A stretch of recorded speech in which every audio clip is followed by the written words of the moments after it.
Hello, I'm Jillian Ashton, and I had the distinct pleasure of serving ICAN as its president, and I welcome you to ICAN's summer graduation.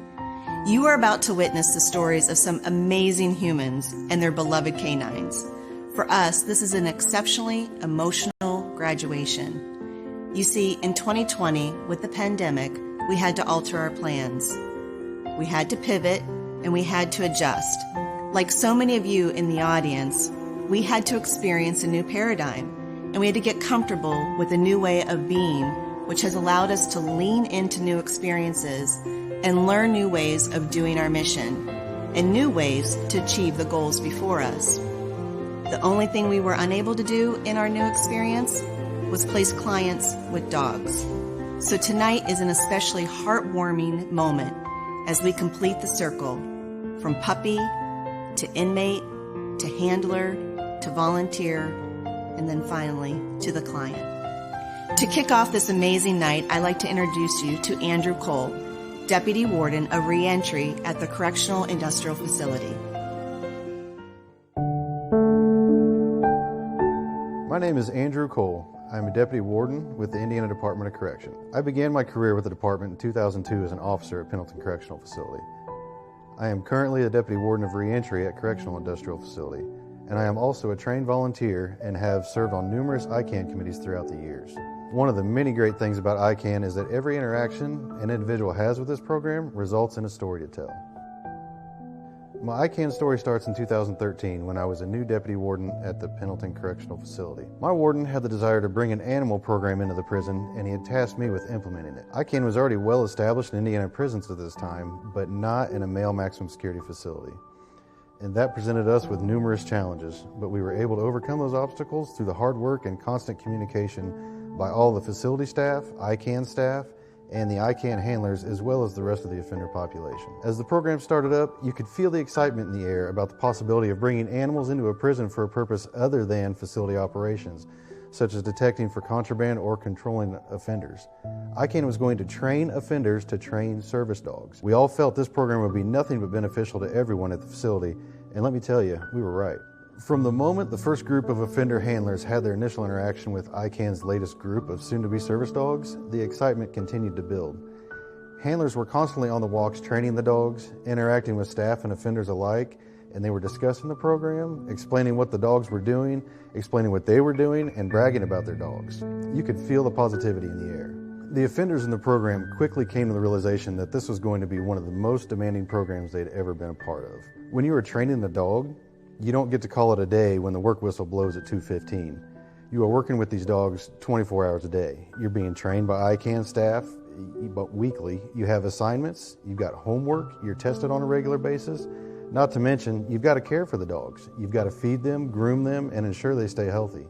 These dogs are not simply pets. These dogs are dogs that will provide a service to someone for the remainder of their working lives. The impact the handlers' actions have on these dogs while they are training is immense, and the duty to train them is not taken lightly. So as the handlers came to understand that impact, we began to see more positive effects from them. Most came into the program with the expectation to learn how to train the dogs and gain more knowledge about dogs in general. What they didn't expect was their sense of responsibility to ensure the dog stayed on track with its training, the amount of dedication it took to be working with a dog 24 hours a day, or how much work it is to maintain that positive attitude while you're training a dog. As you all know, you have to keep a positive puppy voice, and you have to keep it in an upbeat manner in order to encourage that dog. That's a difficult thing to do. They were also developing their public speaking skills and interview abilities. ICAN not only encourages handlers to speak to others about what they are doing, they intentionally put the handlers in positions where they have to. Most handlers, however, truly enjoy sharing their experiences, explaining their training practices, and most certainly bragging about their dogs. This also helps to strengthen the family bond with numerous handlers. Some handlers struggle to communicate with their families while incarcerated, but ICAN gives them something positive to share, allowing for healthy social bonding. Another great aspect of ICAN is due to the fact that they are a nonprofit organization, they are constantly fundraising. Like public speaking, they foster that desire, we'll call it, to be part of the fundraising. If you're not familiar with ICAN's Puppy Love Valentine's fundraiser, I'd suggest you look into it. One of the items in the Valentine is a piece of art that is created by the handlers and their dog. Over the years, this fundraiser has grown in popularity to where the demand is over 1,000. Now, that is quite a bit of dog art for the handlers to create, but I can assure you it's something that they look forward to every year. Not only does it give the handlers an opportunity to do something unique with their dog, but the setting in which it occurs is something that you don't often see inside a prison. Very rarely do you see offenders become so completely unguarded that they let down their walls and interact with each other like they were all hanging out in someone's garage. The sense of camaraderie and truly enjoying the experience of doing something for a greater good is always an amazing thing to experience, and for a program to bring that out inside a prison is a phenomenal feat. Puppy Love is one of my favorites, as I have been involved with that fundraiser in many different aspects since 2015. I certainly have numerous stories from every year I've been a part of it. Bringing those stories back to the handlers in the facility is something that I look forward to every year. ICAN is all about changing lives on both ends of the leash, and I feel it speaks to more than just a recipient of a service dog. It speaks to the offender handlers as well. Their lives are greatly impacted by this program, whether they expect it to be or not. They are changed. They learn an enormous number of skills while they're in the program, but they're also going to come to the realization that they have and will be impacting numerous people by being a part of this program. Whether it's someone who learned about ICAN because they received a Puppy Love Valentine, or someone who can live a normal life due to getting an ICAN dog, they had a part in that. As you can see, our partnership with the Indiana Department of Corrections plays a vital role in the success of ICAN. Now I want to take a moment to thank those who have helped us get here.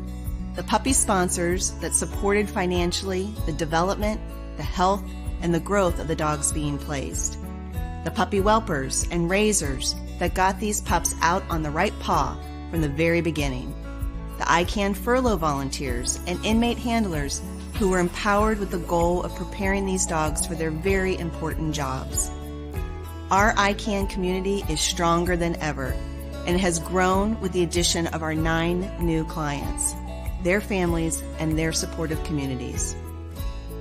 Now I'd like to introduce you to Sandy Clark, Director of Client Success. Take it away, Sandy.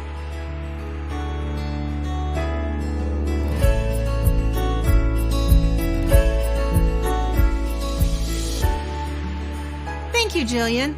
The footage that you will be seeing about our graduating partnerships was taken at the ICAN's team training, where we teach the client how to work with the dogs.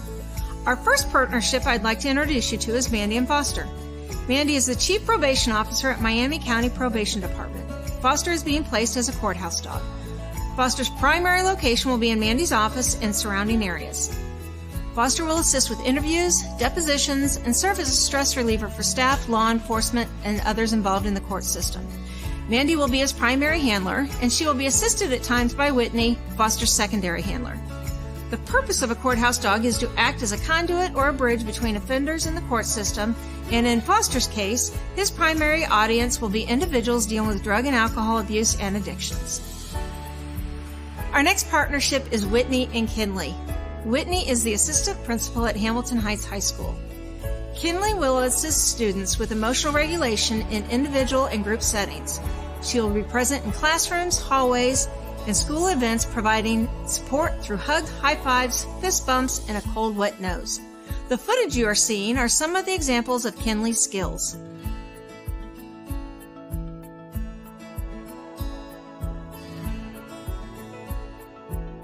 Up next is the successor placement, Isa and Knox. Daisy, the school's previous facility dog, recently retired after a number of years of loyal service. Isa is a school child advocate in the emotional disability classroom at Princeton Community Primary School in southern Indiana. Knox provides social skills and coping skills to special education students in kindergarten through 2nd grade. He helps with kids who are overwhelmed with academic or behavioral expectations. Knox's top tasks include being a reading partner, reducing anxiety from parent separation, and he is also used as a reward for students meeting their daily goals. Our next facility dog is Nugget, who is being placed with Connie. Connie is a school guidance counselor and department chair at Lawrence North High School. Nugget has a lot of energy, matching that of the students, which makes this the perfect location for her to serve. Nugget will be escorted throughout the school on a daily basis. Her primary location will be in the guidance office. Nugget will assist students with emotional regulation, life lessons, anxiety, and be used as a reward when students meet their goals. This can include one-on-one time with Nugget or assisting in Nugget's care and grooming. Nugget is a conduit for the students to assist with opening up and problem solving. I would like to take you now to an actual setting of a facility dog in action. Introducing Courtney and Forrest. Courtney is a title teacher at George Washington Carver Montessori School number 87, an inner-city school serving pre-K through 8th grade. Forrest is a successor dog to the previous school facility dog, Bodie, who passed away in 2019 from cancer.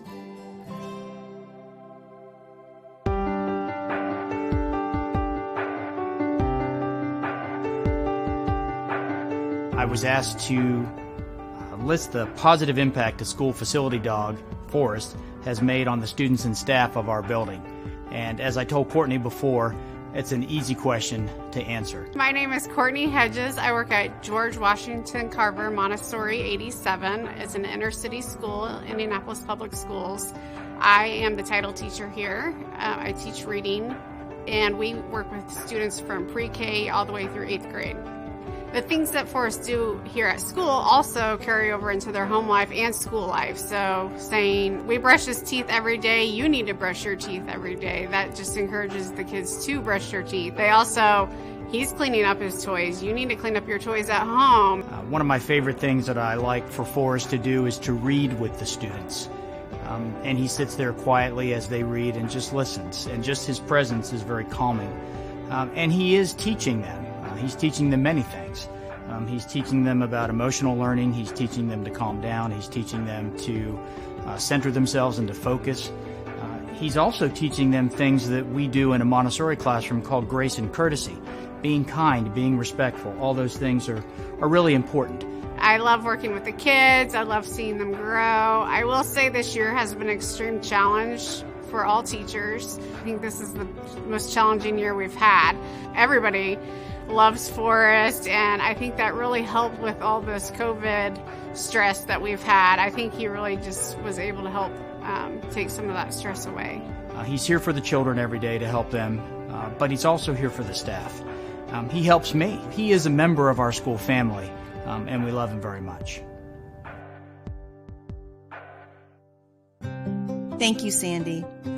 In 2020, volunteers collectively donated over 93,000 hours to keep our mission moving forward. And the incredible ICAN team, who keeps our purpose-driven mission on its course and tenaciously dedicate themselves to getting the job done. You all mean the world to me, to ICAN, and to our mission. You have all played a significant role in getting us to this place, our absolute favorite moment when client and canine become partners. Thank you. Now I'd like to introduce you to Sean Diamond, Director of Training. He's going to introduce us to the rest of our clients. Sean?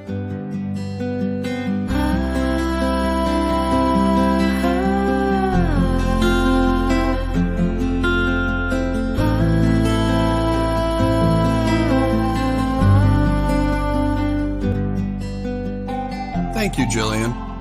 Our next partnership is Evan and Cash. Evan is 19 years old and lives with Down syndrome.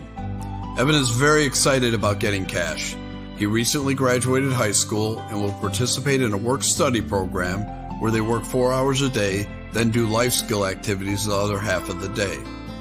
Some of the skills Cash will provide for Evan will be turning the lights on and off and nudging him to remind him to do chores. Evan also sits up in the middle of the night, turns on the light, bends over, and remains in that position. When he does this, Cash will nudge or kiss him, which will prompt him to lay down, and Cash will then turn off the light. As a facilitated placement, Cash will assist Evan in keeping up with his parents when they're out in public, and he will provide the connection to enable Evan to stay focused and not become distracted. Our next three introductions are mobility assist partnerships. The first is Rex and Lunar. Rex is 76 years old and a Vietnam veteran.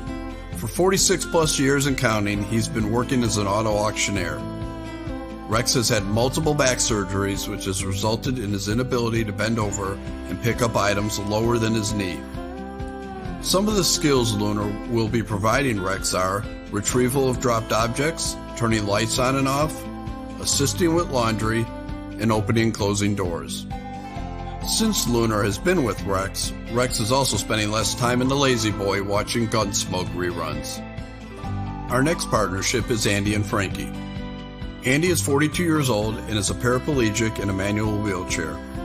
He works as a physician in a medical office where Frankie will be assisting him at work and at home. Some of the many skills that Frankie will assist Andy with will be, when Andy drops things, it puts him at risk of falling out of his wheelchair, so Frankie will retrieve the various items he drops. He will turn the lights on and off. He will carry fireplace logs from the garage into the house and carry groceries for him into the house. Frankie will also assist Andy by bracing to assist with transfers from the wheelchairs to another surface, like a sofa or a chair. He will also assist Andy in this manner by helping him turn over in the bed. He will help Andy up from a lying position by doing a tug. And when packages are delivered to the front door but are not near the door, Frankie will assist by pushing the packages closer to the door and helping bringing them into the house. Andy also occasionally has leg spasms. Frankie will do a lap to put pressure on his legs to keep them under control. Our next partnership is Brittany and Molly. Brittany is 28 years old, a single mom of 6-year-old twins who lives with multiple health issues in which mobility assistance, among other things, is needed. Let me introduce you now to Brittany and Molly in her home and how Molly provides assistance to her on a day-to-day basis.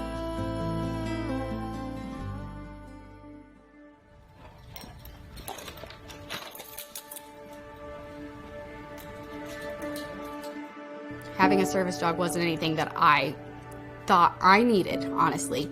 It was my doctor, actually, that she said, you know what? I really think you should look into service dog. And I was like, at first I was like, no, I'm fine. It'll be okay. Kind of the way that I always have been my whole life. Like, I'll be fine.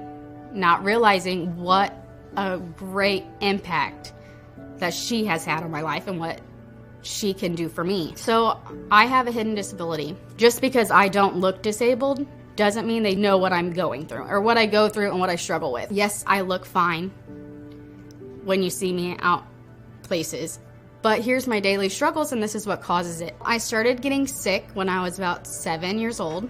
I was vomiting all throughout the night and nobody could pinpoint what it was from. At 8 years old, I was sent to a specialist in Chicago, and they diagnosed me with cyclic vomiting syndrome. I started passing out and couldn't stay hydrated, and I turned into the girl at school that passed out in the lunchroom and not who I was. After I had my kids, I was 22, and I got diagnosed with Ehlers-Danlos syndrome.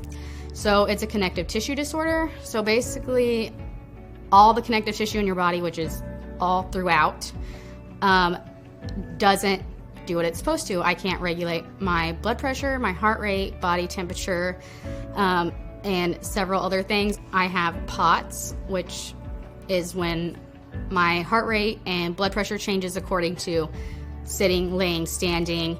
So bending over, for instance, can make me feel very lightheaded to where I could even pass out. And there's times that I've stood up and then realized I had to lay right back down to the ground to give my body time to like reset. So having something that is hidden doesn't stop it from being there just because you can't see it.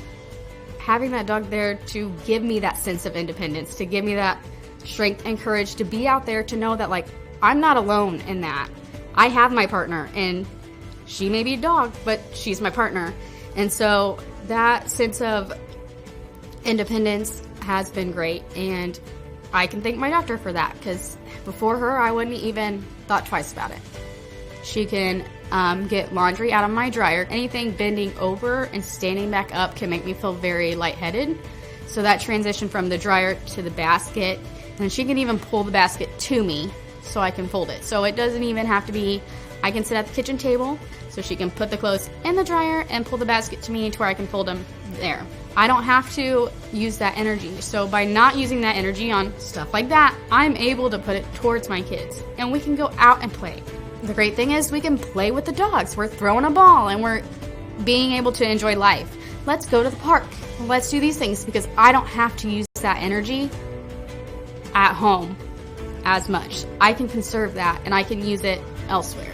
Molly can get a blanket for me. She gets my phone. She picks up anything off the floor that I need her to get. Anything. Like, there's not anything that I feel like she can't do. As what a dog can do, she can pretty much do it all. I still could not believe when I got the call from Sandy that I had been matched, that I was actually matched. I just started crying everywhere. Then I called my mom and I started crying that I had a match. After 4 years of waiting, I had a match. When Molly came in and I met her, I mean, of course, she's so stinking cute and beautiful, and I loved her immediately. But what really made me know that she was my match was Sandy said, "Okay, Molly, you ready to go?" And she came and sat on my feet. Like, nope, this is my person. I'm not ready to go. And it was literally that moment that obviously still brings me to tears to know that she knew and I knew that she was my person. And it's not been even, I haven't even second guessed it. God put her in my life. And it sounds crazy to say that God put an animal in my life, but he did. He created her for me, and I have no doubts about that, and I'm just thankful for it. This year, we plan to place 30 clients with Canine Partners. This will be our largest class in ICAN's 19-year history. We cannot take for granted the good fortune we've had up to now, and we must continue to advocate for our clients as our graduation classes continue to grow. That is why we are announcing our purpose-driven campaign. It will cost approximately $15,000 to graduate the next 20 clients we have in the queue. These funds are covered 100% by donors like you, as we do not want to pass these costs on to the client. We want to raise $15,000 over the next 30 days so that these expenses are fully covered. You can make a gift today to ensure that we can continue these life-changing placements and the important follow-up with excellence. It's also ensuring that clients will have the opportunity to experience new adventures and new possibilities with their canine companion. You can make a donation by clicking the Donate Now button on the right side of your screen. Your gift will make a difference, and it will unleash hope. Thank you so much, and have a wonderful night.